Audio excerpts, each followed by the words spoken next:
Welcome back to Andersen Acres. Today we're talking about one of the most magical and nerve-wracking parts of duck ownership, letting mama duck hatch her own babies. That's right, no incubators, no brooder lamps, no humidity charts, and no frantic candling every few days. Just you, your duck, and nature doing what nature does best. With a little help from you, of course. Now we have a lovely little flock of cayugas here. Beautiful, shimmery, green-black feathers, calm temperaments, and, as it turns out, pretty good mothering instincts all in all. They've hatched out ducklings for us before. So today we're going to walk through what you can expect if you decide to let your duck do the work herself. Ducks, man. So, you basically have two options once your duck starts laying eggs. You can either take the artificial route, like we usually do, incubators and thermometers and alarms, spreadsheets, some existential dread, or you can go the old-fashioned route and let your broody duck handle things on her own.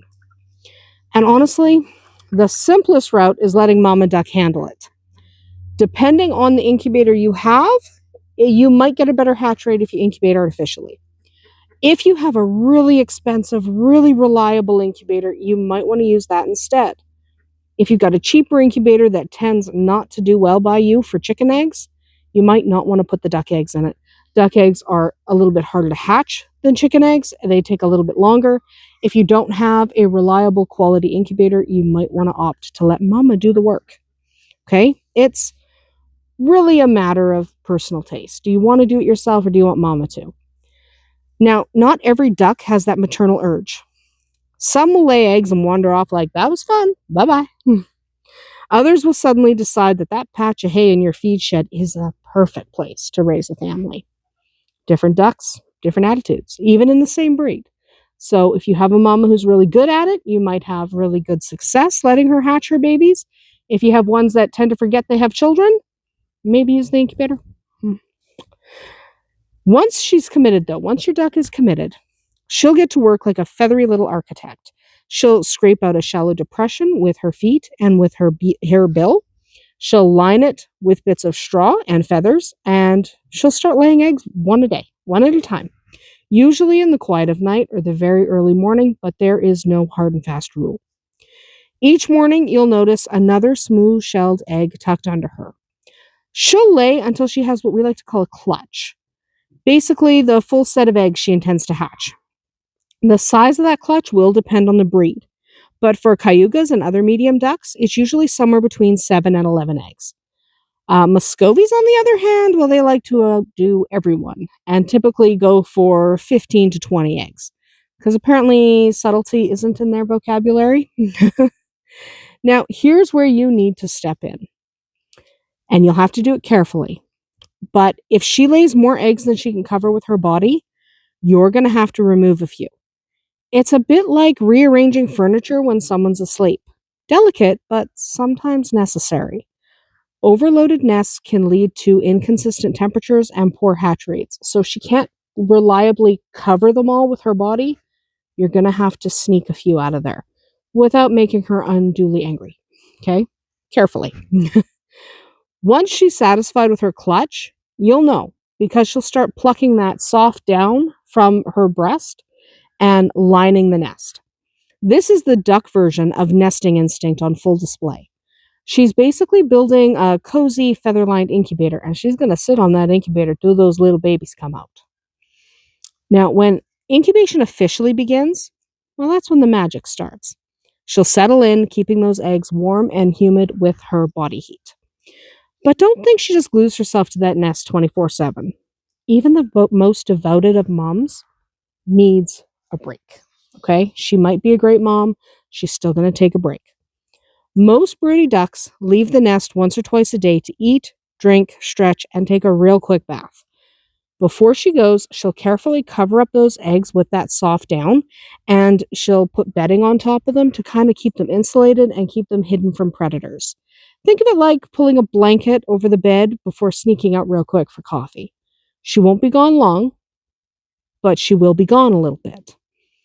For cayugas and other mallard-type ducks, incubation lasts about 28 days.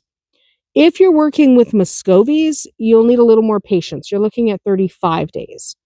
Either way, it's a long haul. She'll lose some weight during this time, so keep an eye on her. What's your job during this time? Well, she's sitting on the eggs. Well, it's making sure food and water are close at hand. She's going to need them. And she should be able to grab a bite without abandoning the nest for too long. She shouldn't have to go search for her food. Okay? But you don't want it so close that you create a rodent buffet or a soggy disaster zone. So give a little bit of space from the nest. Don't put the feed and water right next to her, but make sure she doesn't have to be gone all day looking for it. Okay? Keep it kind of a medium distance away. But your main job, while Mama's doing her thing, is to stay out of her way. Seriously. Let her do it. This is one of those rare farm tasks where doing nothing is actually doing something. Check that she's eating and drinking, but don't hover or poke around the nest too much. I know you're anxious, but leave her be, okay? She's working with instinct, and if she feels threatened, she might abandon the clutch. If she's one of those overcommitted moms who refuses to take a break, you can gently remove her once a day for a quick meal and a stretch. Think of it like convincing a gamer to stand up and drink some water. Good for their health, even if she protests. Also, keep in mind that some ducks will stubbornly sit on infertile eggs even when they're starting to stink up the building. If you suspect that's happening, no progress, no babies after several weeks, or she's gone way past when you thought you would get some babies, well, it's time to take a look. It's time to sneak a couple eggs out of there and candle them real quick, just to check viability. If they're clear, it's time to let her reset and move on.